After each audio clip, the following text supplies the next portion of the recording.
up, Brianna? How you doing? Good. How are you, Ryan?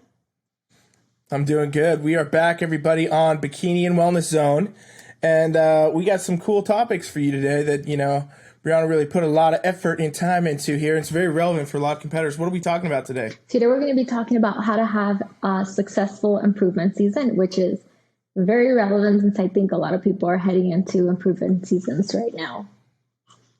Yeah, I mean, if you're not already in it, you're probably going to be there because, the kind of iconic end of the sport season-wise. I mean, there's shows all the time, but this time of year is not the best time for competitors to be in season, unless you're like, I mean, it's kind of weird they put Olympia in December now, honestly, but Yeah. because it always was in September for like ever. It was always September, and that was kind of the end of the whole, the season at that point for a lot of people. And then with, all the pandemic that came out and moved it to December after they had to cancel it. So, I mean, it's a little weird, but, if you're not in improvement season yet out there, people, you probably will be moving into, like, the new season, which is kind of around, like, March, somewhere in there, Brianna? Yeah, I think March is like the start of new season. I think it's when we have like the Arnold and then everything. I think a lot of the shows kind of revolve around then, and we have like the first round of national circuits starting right in the early spring. So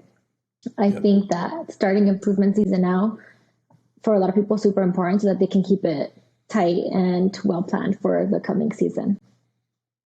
Yeah, especially with the holidays going on right now, and everybody, we talked about the holidays last time, but it is always a good time to have a focus on a goal. Otherwise, you might, lose track of the end game goal, and that's really important. So you pretty much put together a nice list for us here today of pretty long list here, people. No, I'm just kidding. Brianna's always very prepared. I'm always like, oh, okay, what are we doing? But here we are. We're talking about how to have a successful improvement season, off season, because there are, what's the biggest issue, do you think? Like, have you seen, obviously we both work with a lot of competitors.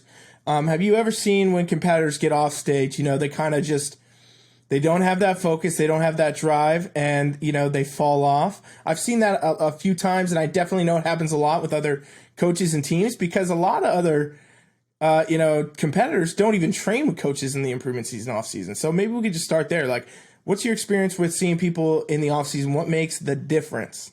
Yeah, I think the biggest difference is having a plan, right? I think the improvement season, you should be talking to your coach about it before you are even done competing. Like, you should know what's going to happen and what your plan is after the show before the show even comes, right? Trying to wing it, I think it's people's biggest mistake. Just trying to say or trying to think that you don't need a coach for the improvement season is the biggest mistake I see out there. I think that this phase is really hard, especially hard mentally, and just trying to wing it without a plan or a coach will set you up for failure. It just will. Yeah, I definitely agree. And, I see it a lot. And then, those are the competitors that end up coming back and training with us the next season because they gained 20, 30 pounds, in that off season. They got real shredded, real lean.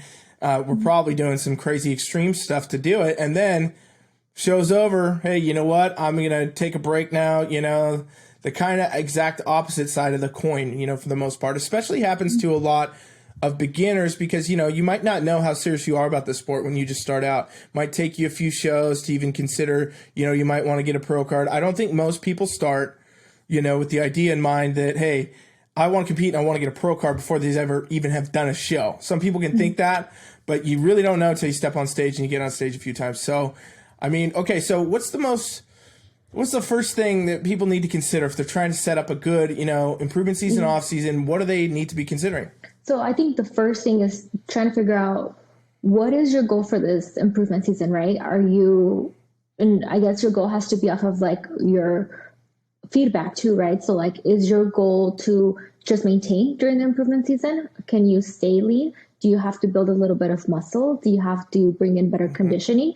So I think the first thing you have to do is figure out what is your goal for this improvement season. And after that, you can come up with a game plan for it, right?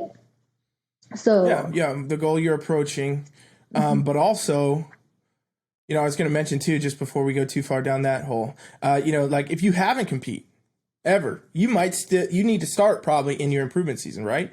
So like that's another thing you got to understand, right? You got to go from the point of maybe you don't even have that judge's feedback yet. You kind of got to get feedback from your coach, maybe in that sense, like, hey, you're going to hire Brianna and she's going to say, hey, you know what? Here's the areas you want to compete. We got to bring up the quads a bit. We got to bring up the glutes, the shoulders, whatever. So we're going to have to build that muscle first before you go into a prep, you know? I think a lot of competitors, you know, they don't start with the right idea. What I always say about improvement season is that it is the thing that makes you have a stage physique, period. You know, everybody's always so focused on prep and they're always so serious about prep. But your improvement season is where everything is built. I mean, the judges don't really care how lean you can get. If you don't have the muscle, you don't have the shape. And like, since we're talking about bikini and wellness, these are two divisions that require very specific muscles and shapes. You know, it's not like you can just train in any kind of random way and you're going to attain that look. You probably won't. And, you know, then you'll go to stage and you'll have to do a lot of extra work. So, I mean, this improvement season, when we're talking about this, everybody listening, we're talking about even if you haven't compete, even if you have, you know, whatever you are, you could be an IFBB pro in an improvement season. So, you know, like those are all really good tips there, Brianna, I think for sure. Yeah, I think actually that's such a common thing. Like I get a lot of clients or potential clients or people reaching out and saying, okay, I'm ready to train with you. I want to start a prep. And they're very surprised when I tell them like, yeah, we're going to do like a prep before a prep, like an improvement phase. Like you have to grow. We can't just go into a prep because essentially a prep, all that really is leaning down, right? The improvement season where you're growing, where you're actually making and building the physique that you need in order to be able to have a prep.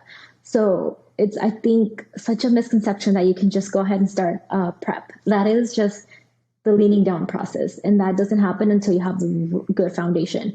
And I think a big mistake that a lot of, especially newer competitors make is they try to start leaning down without building this foundation.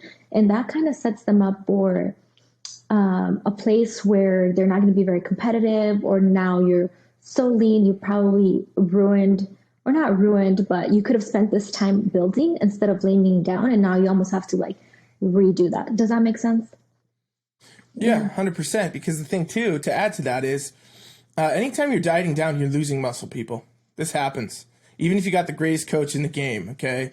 You're talking to two of them right now, or you're listening to two of them. Make sure you're subscribed to our show, by the way, if you're here right now. But, you know, like no matter what, you're going to burn a little bit of muscle, just what happens to the body in a calorie deficit. Obviously, people that do, you know, the very extreme kind of prep procedures where they're doing really low calories, you know, 600, 700, 800 calories, 2 hours plus cardio a day, you're going to burn a lot more muscle. But no matter what, by default, you're going to burn some muscle when you prep. So if you go into trying to just say, you know what, oh, I saw a bikini competitor, I want to do that. I found a show, it's 12 weeks out. I've never done anything with this sport. I've just been in the gym, but I want to go to stage. You know, you're going to burn off some of the muscle you already have. And, you know, the end result is that means taking even longer time to have to go into improvement season after, right? And I mean, every competitor's goal is to get on stage and compete. But if you do things that, you know, take away from the muscle and everything else and the shape that you're going to need no matter what,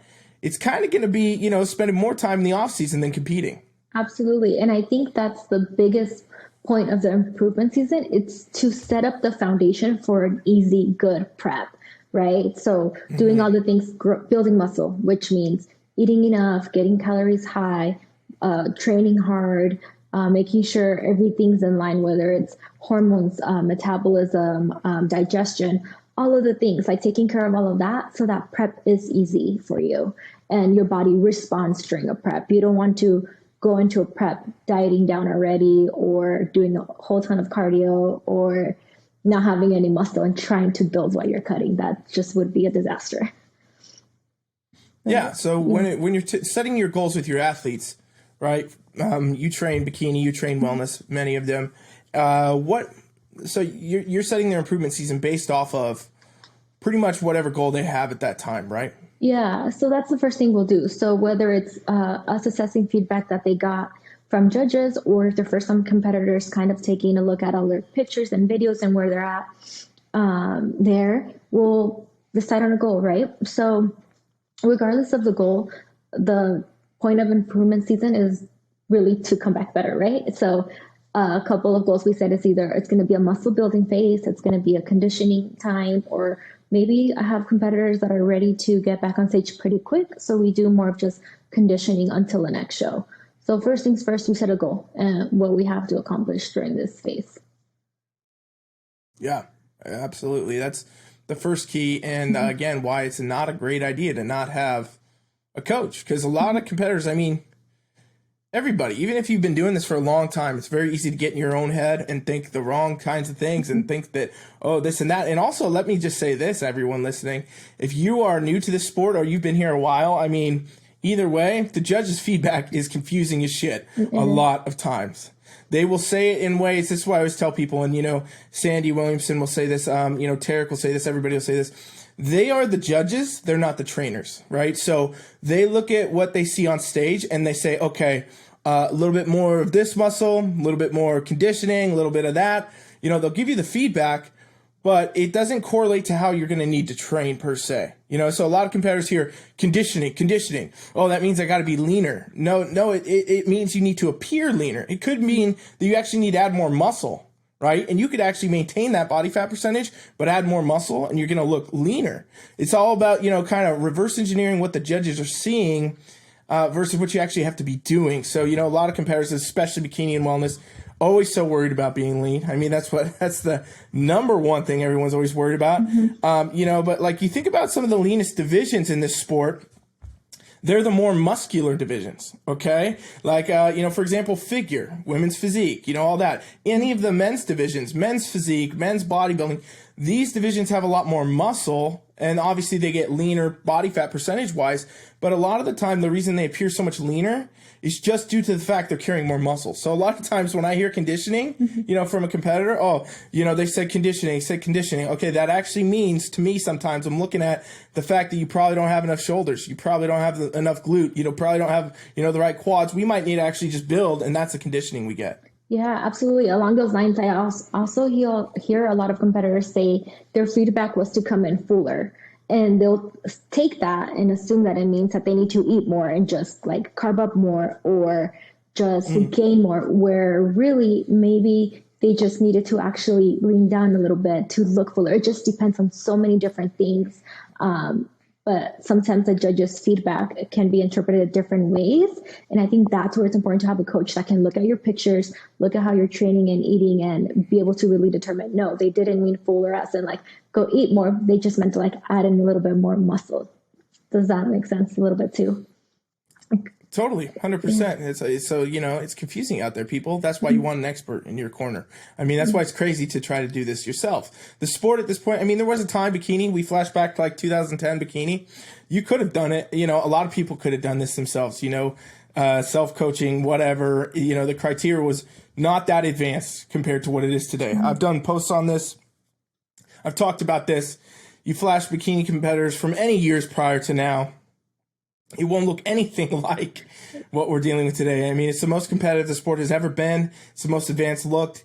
And, you know, like I always say, there's no athletes in any sport at any high level that don't have coaches, you know, people guiding them. So I think that's really important. And I mean, that's why you're saying pretty much the goal is set the goal and know how to work for it. And then you get to become your best athlete when that is your focus. So, you know, obviously, I train you, I coach you, Brianna. So maybe you could give insight into, you know, some of the times, because you trained yourself before. This is actually a great way we could review this right now, is you did self-coaching prior. Then when you start working, you know, with me, I started taking over your coaching at that point.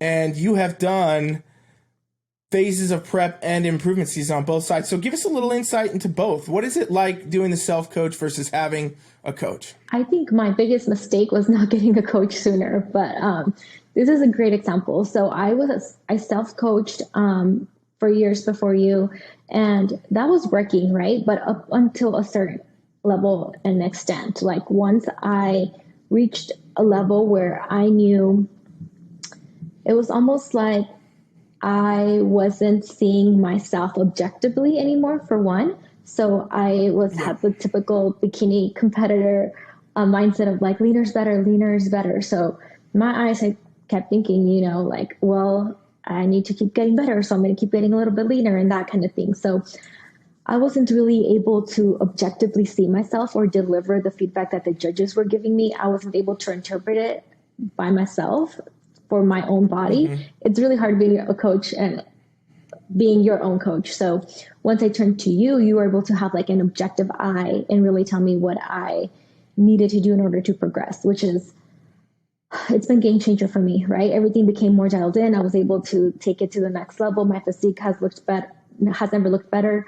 And I've gotten to a healthier place with my nutrition.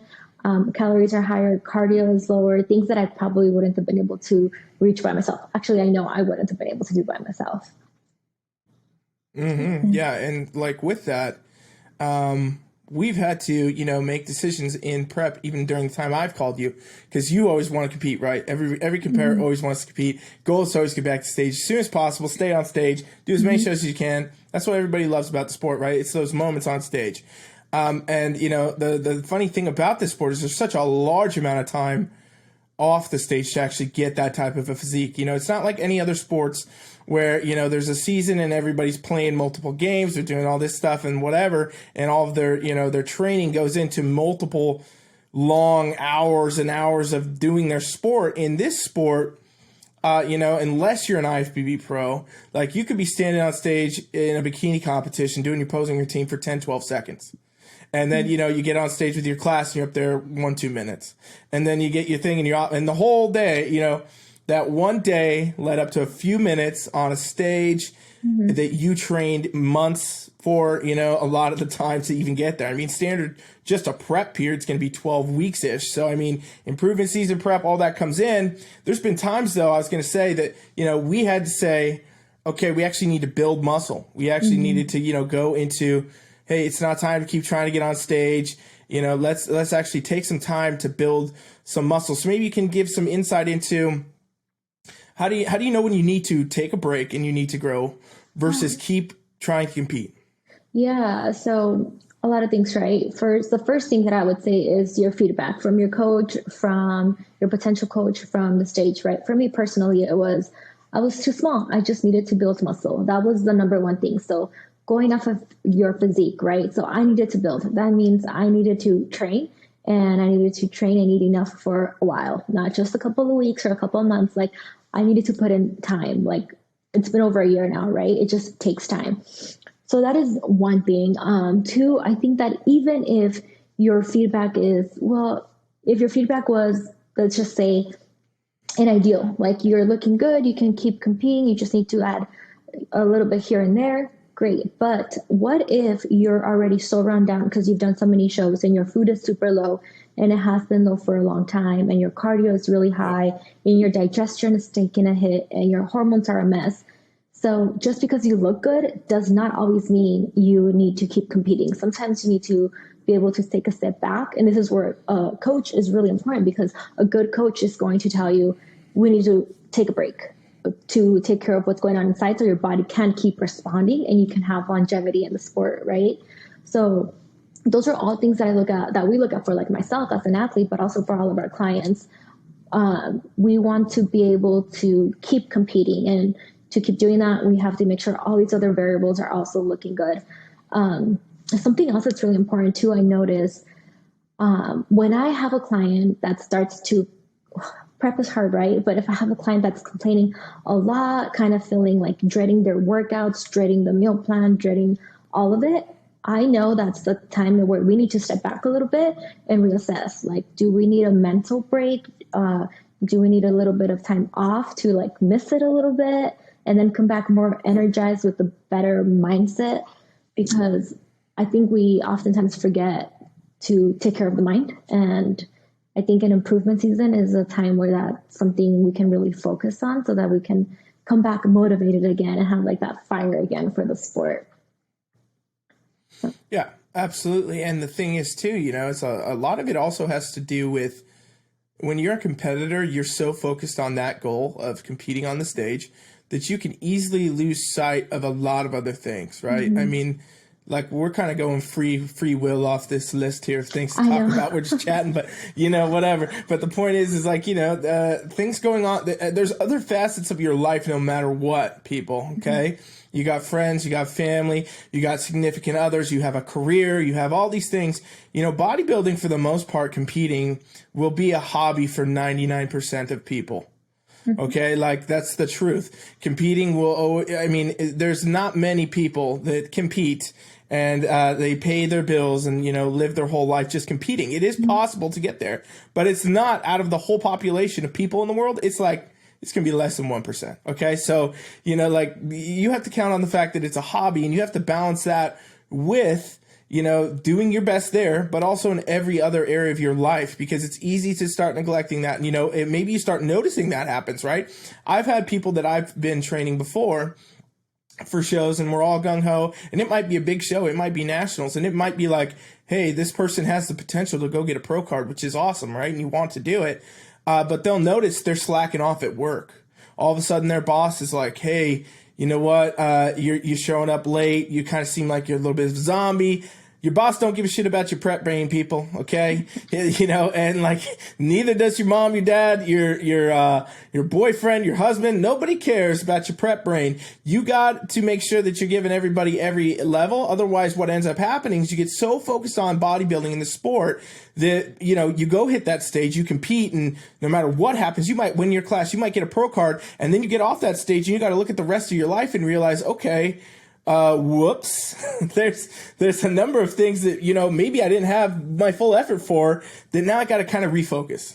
Yeah, that is such an important thing to talk about. I think that this is also why it's important to plan an off season, because if you're taking the time to actually plan out your improvement season, you can look at your life as a whole, not just bodybuilding, and say, okay, my busy season at work is X and these months, so I don't want to compete these months. So then plan your off season around that time. Or if you have big events like anniversaries with your significant other or whatever it is, and you know that's important to you, you can, if you take the time and plan your improvement season well, you can then plan your competition season around big life events, right?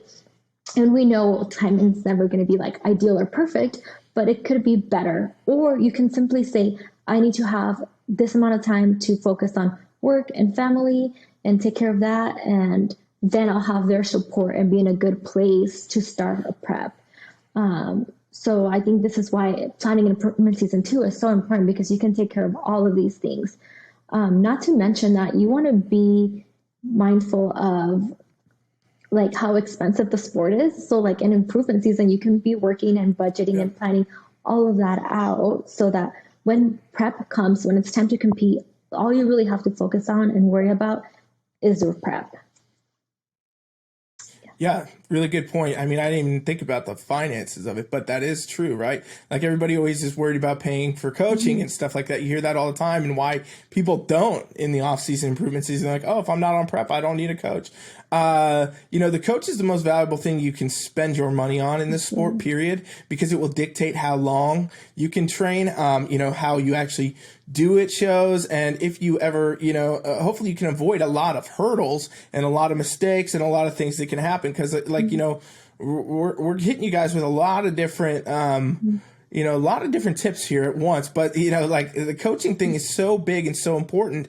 And, if you got a coach that can help you figure out, hey, here's the best way to do this plan, do that plan, and we can get on this show, we can do that. You can save a lot of money doing that. I mean, you got to think about the finances that come into the sport. It really does add up. There's a lot of it, that, if you don't have the ability to pay for a ton of shows, like safely, don't even do it yet. Yeah. And like, it also comes down to the level of competitor you want to be in the sport, I think. Like if we look at, the Olympia, for example, we look at these Olympian athletes, Mr. Olympia, Miss Olympia, last I checked, they compete once a year. Mm-hmm. Like, it's not the same for everyday competitors. Yeah. The more advanced you become, the longer your improvement season becomes too. And that's a really important thing to consider. If you're first timer, sure. hit the stage. You can do some shows. You might be able to cram a few in the season. You want to try to go get a pro card. You want to, become a pro. You want to train for pro shows. You want to try to go to Olympia. Or your off seasons, your improvement seasons get a lot longer, and your time on stage gets a lot less. And so that's the biggest difference, I think, to make sure that you have these areas of focus. And we keep hammering this, but it's so important to have a successful improvement season. So important to have a successful off season. Yeah, and I think something else that happens, especially when you don't have a coach, whether it is you coming off of stage and trying to do your own improvement season, or just trying to get ready for a show and then wanting to just hire a show prep and not have anybody for an improvement season. I think it's very easy for people to get a little crazy during the improvement season and gain a whole ton of weight. Girls will gain like 20, 30. And actually, I've had clients that gain 40, or when people coming to me that's gained 40 and 50 pounds on their off season. And then they come to me and they want to start a prep. Well, guess what? Like, now your prep is going to have to be extra long, and we're going to spend a whole lot of time trying to just lose weight, where we could have spent this prep just having a much slower cut, not being so aggressive, probably a shorter period. Now we have to spend months trying to get this fat off of you. So really, if you would have just had a coach during your improvement season, you probably would have maintained and not gained so much. And now the focus becomes trying to lose this weight instead of like building a little bit of muscle while we're still cutting and having a more enjoyable prep. So I think if you don't have the right coaching through an improvement season, it's very easy to lose sight of the goal. I think people find it really hard to stay on track when they don't have a date, when they don't have like competition in 10 weeks or whatever. So this is when a coach comes in and can keep you focused and dialed in week after week on your goals, so that when a prep comes, it's a lot easier. Yeah, if you don't have the focus, it's game over already. And that's the whole thing. I mean, if I haven't said it in all of my roundabout ways of talking, sorry for everyone listening to me ramble, but like, if I haven't made it clear, what I'm saying is most of your time in this sport will be made in the improvement season, no matter what, if you want to be your most successful. Anybody can jump into a prep at 12 weeks out and say, sure, I'm going to go. But you're probably not going to place well. You're probably not going to be happy with your placing. But you know what? Maybe you are. Some people just want to do that. There's actually some people that have, competing as a bucket list type sport, and they're like, bucket list type goal, and they want to just get on stage. I've had people come along in my career. It doesn't happen very often, but I've had people say like, hey, I don't even care how I place. I just want to get on stage and do this whole thing. I mean, some people, that's for some people, and that's great. If that's you, awesome. Go for it. Strongly encourage you to go for it. Don't not compete just because of that. But if you want to be, the winner, you want to win your class, you want to try to go to nationals, you want to get a pro card, you want to go beyond, it's a lot of off season. And that is, why it's serious. And also, I was going to say too, we keep talking about getting a coach that's good and all that. Awesome. You should have that. You also got to listen to your damn coach, people. There's a lot of people out there, a lot of competitors. Happens to me. People come sign up and they're all gung ho for training. I'll send them messages. I'll wait for check-ins. I'll do whatever. And they're just not taking it serious, So if you're not mentally in the zone, for each phase of your goal, it's a huge issue. And I think also that comes from a lot of times, let me tell you who that is that does that the most. It's competitors that came from other coaches or other teams where they were doing really extreme shit for a long time. Lots of cardio, lots of low calories. Those people are just so burnt on it at that point. They're almost like trapped in their own mind to be able to deal with the fact that they have to continue some other focus, that even if they come sign up and they want to train and they do all this, they can't even like mentally get in the zone to follow it. And that's why it's also so important to be ahead of the game and make sure you know what phase is for prep and what phase is for, improvement, because there's a lot of benefits that happen to your body and your mind and your hormones and everything else when you're actually not on prep. And maybe you can shed more light on that, Brianna. Yeah, absolutely. You worded all of that so well. I think people tend to have really extreme preps and then they can't even think of following a plan any longer. So then they don't, and it all backfires. But there's so many benefits of a solid improvement season. If you're doing things right, I can speak for personal experiences, simply increasing food and doing so strategically with every check-in. You're able to get stronger with your workouts. Then you start seeing better muscle. You're not only able to have energy for your workouts, but you have a little bit more energy for everyday life, and you're able to do other things during this time too, and spend more time with family because you can be a little bit more flexible with your nutrition, maybe have more untracked meals, all of those little things that you don't get to do during a strict prep, you get to start doing a little bit more of during your improvement season. And slowly that triggers or causes other areas of your life to start getting a little bit better too, whether it's relationships, work, focus, all these other things. And I feel like I'm rambling, sorry. But during this phase too, during a good improvement season, you can take care of other things. I know a lot of girls during preps have a lot of hormonal issues or can have a lot of hormonal issues. So with a good prep, you can start taking care of your good off season. You can start taking care of your hormones a little bit more, your digestion, your sleep, your stress, all of these things improve, and you just feel so much better all around during a good improvement season. Absolutely. And it's all about too, like I said, being ahead of the curve in a lot of ways. Mm-hmm. Like with you, when I started training you, I would say, I'll tell everybody on here that you were kind of in the burnout mentality mm-hmm. for the most part. Like mm-hmm. if you had continued doing the stuff you were doing back then, because you were new IFBB pro, you got your pro card, which is awesome, and you did all those things, and then your whole goal was like, yeah, now I got to compete pro shows, I got to get on stage, right? Like, how soon after you got your pro card did you hit your first pro show? I tried to get into a show. I won my pro card in July and competed in Arizona in September. But from that phase, so pretty quick, yeah. And I think that was a big mistake because I was self-coached, and I thought in order to get better, I have to go harder. So after my pro card, I started dieting even harder, training kind of took a hit. I was doing a lot of cardio, and I was just go, go, go. Not really. I just felt, I don't know if pressure is the right word, but I felt like I had to go harder.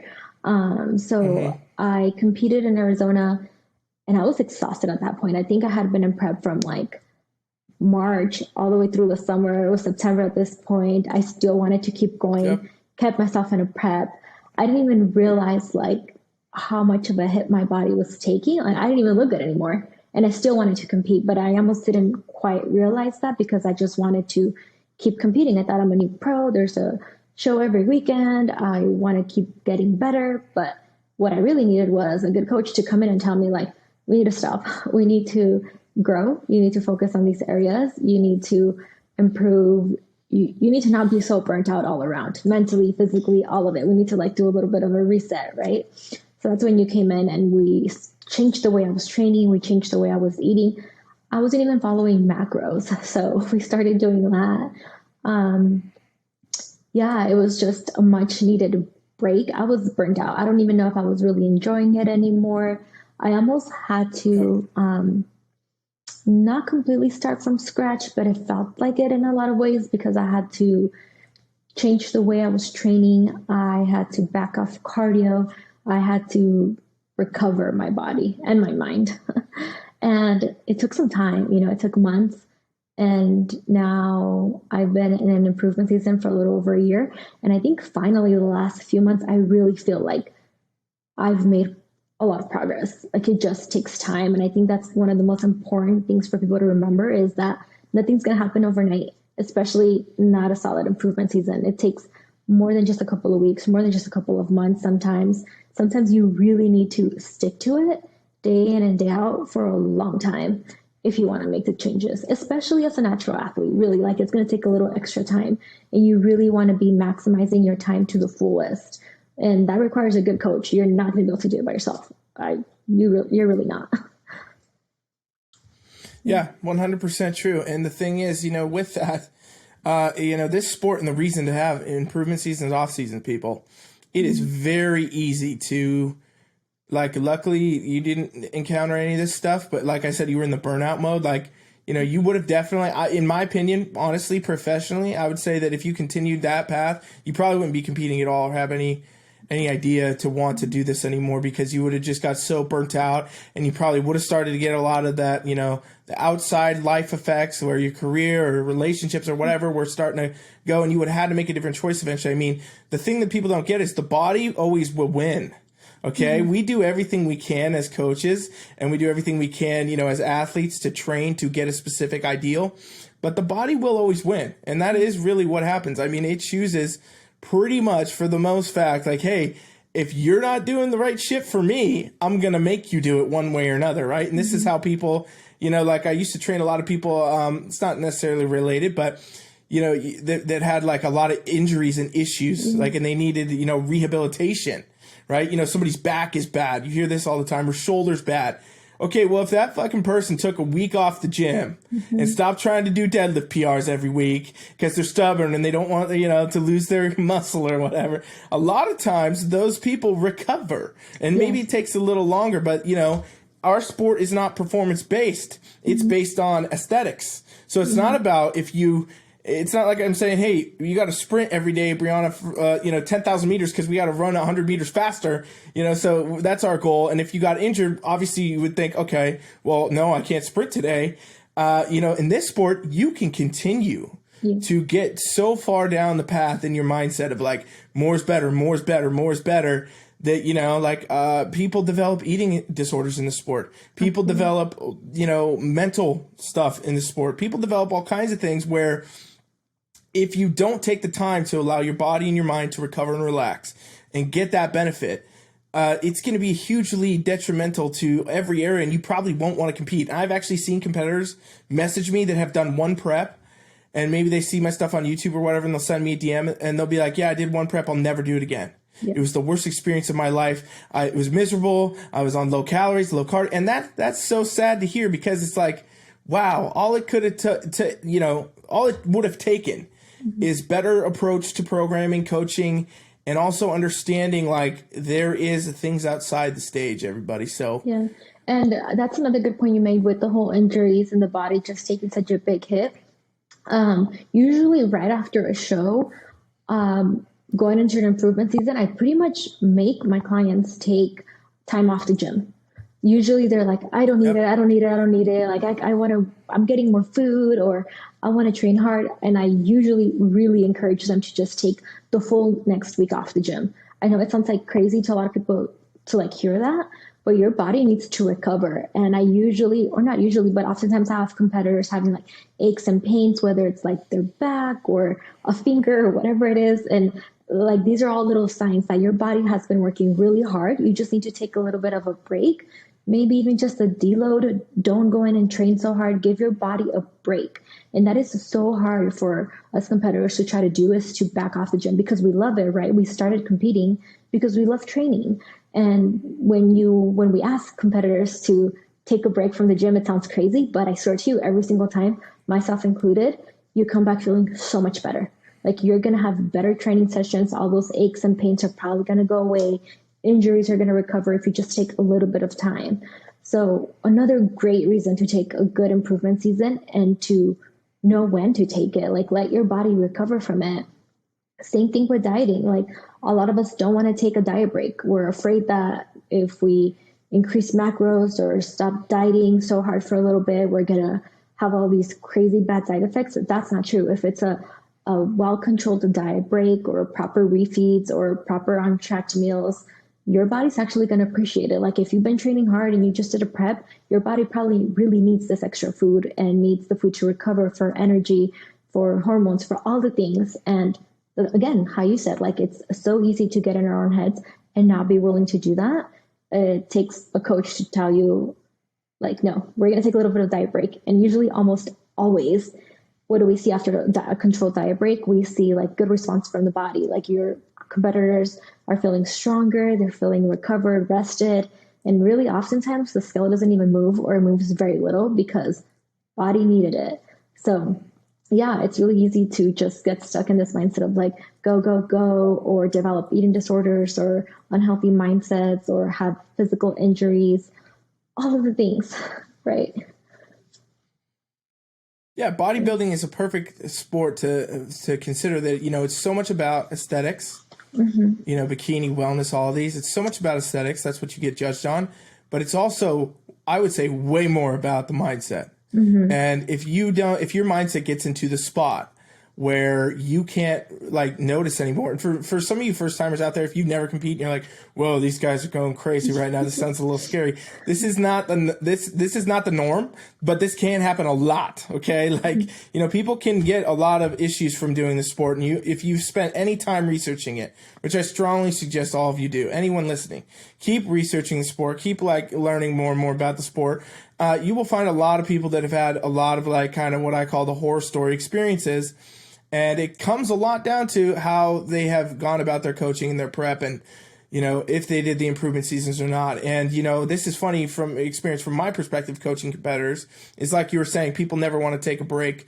And literally, I don't ever force people. I mean, I always encourage people to take a break after the show. I say, you need to take a break. But hey, let me tell you the truth. I can't always convince people. So if that's you, I'll get your shit ready to go for tomorrow. Because, I like to give people that choice, but I swear 99% of the time they'll be like the people that say, yeah, I'm good, great, I feel great, I'm awesome, I'm ready to go, just get the next plan up, let's go, improvement season, or it's time for the next show, I'm ready. Their body eventually will tell them no. Something will happen. They'll 3-4 weeks go by and they're like, oh, I'm just so tired, coach, I think I need some days off. And I always go, yeah, well, I told you take the damn week off, now we have to do it, so let's take the week off now. Exactly. That happens so often. I see that even when I'm laughing because I think that's probably been myself at some point. So it is so true. The body it's definitely been you. Yeah, I know. The body will force you, right? If you don't listen to it, it's going to make you do it eventually. So might as well just listen to your coach. But yeah, I think like the overall theme here or something to just remember is mindset is everything during the improvement season and keeping mentally strong. And that's done by having a good coach, maybe setting smaller goals along the way. Something that keeps me very mentally strong during improvement season is staying with my weekly check-ins. Like every time I check in with you, I feel motivated or I can assess where my progress is at. And that accountability just really keeps me mentally strong. So if anything, get a coach for the accountability of checking in every single week. It does wonders for your mind. Yep, absolutely. And I think one of the last things we've been talking a while. I mean, we could go forever on this. We might have to do multiple episodes. And if you're still listening, everybody, thanks for being here. Subscribe, please. We got tons of great episodes. We didn't even talk about it, but we're going to be on this train, with tons of stuff coming at you all the time. And we want to hear what you want us to talk about. So comment it somewhere or whatever. Let us know. Shoot us a DM.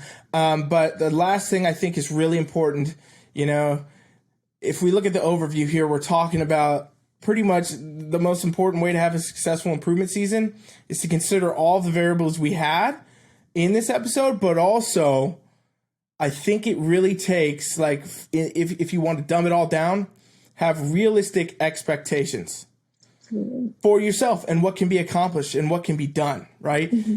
In an improvement season. A lot of people think, and I get this message, I just got this, I think literally before we started recording this, somebody who I've been training for like 4-6 weeks or something like that, they just signed up and, they're like, they just got off stage and they signed up with me to do the improvement season coaching.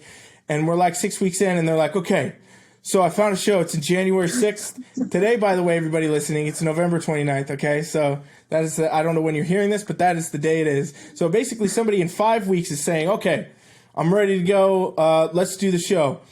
And I'm like, what are you talking about? Improvement season is what we're doing right now. We're in the building phase. And they're like, what do you mean? We're building. We have to build. That's what the improvement season is for. And they literally, just have this idea that in literally 5-6 weeks of, additional coaching, they're going to be ready to have made improvements and go to stage, which is so crazy. Cause we talk about prep, and at this point I would say the average prep takes 12 to 16 weeks at the least at this point, probably more like 16, honestly, with how competitive it's getting. The average improvement season, everybody, takes the rest of the fucking time, like the rest of it. You could be doing that for a year, depending where you're at. If you got, 40 pounds to lose before you get on stage, okay, well, you got to lose all that before you do the prep. If you need to build 10 pounds of muscle, like it'd be a gift if you could do that in a year, So realistically, it's so about having a realistic expectation and knowing what the goal is and understanding how that timeline is going to be and not getting caught up in the idea that it has to be a back to stage right away, or you got to be there. Because what's the point? And I mean, you actually had this conversation, right? When we were deciding if you need to go into improvement season or not. What's the point of doing another show if you already know that you have improvements to make? Absolutely. That's the interesting thing, right? Like if you already know what the feedback will be or what you need to work on, then you're wasting time not getting to work. Absolutely. It's not just about stepping on stage and standing there. It's about doing it better every time. So that's, I think, really important. And, you know, Brianna, you've had great tips all through this episode about keeping on, you know, those realistic expectations. I think realistically, that's what we're talking about this whole time. As I review these notes, is like, hey, where is this at? Where's this at? What are you doing here? You know, is it all going to be something that gets you to stage? Yeah, and don't change your mind about getting on stage just when things get a little bit hard, right? Keep those realistic expectations. It's going to take time for your body to recover. It's going to take time to increase food. It's going to take time, a lot of time to build muscle. It's going to take time to make the improvements. And really, there's no worse feeling than getting on stage and not looking any better or not making any improvements just because you decided to rush it. So just as you said, like, stop wasting time, like, get to work, make the improvements, maximize the way that you're doing it by having good coaching and having a solid improvement season. And you'll be back to stage a lot faster than you would if you just, you'll be back to stage faster and looking better if you do things right. Yeah, that's a great point. And I mean, I think we leave it right there. That's a mic drop moment. Boom! Mic drop from Brianna right there for you guys. Yes. But yeah, if you guys thought this was helpful, you know, let us know. We want your feedback. We want to know if what we're doing is what you want to be hearing. We got a ton of episodes. Like I told you, Brianna's a big planner. She's planned out the next 3 months of these. And we'll keep them going for sure. So make sure you're subscribed and you're following, you're paying attention. And obviously, you guys, if you are interested in coaching at all, we don't talk about this enough, honestly, but we do offer a free coaching trial. It's like crazy. Nobody else does this. Somebody will probably copy us eventually, but nobody else does this right now.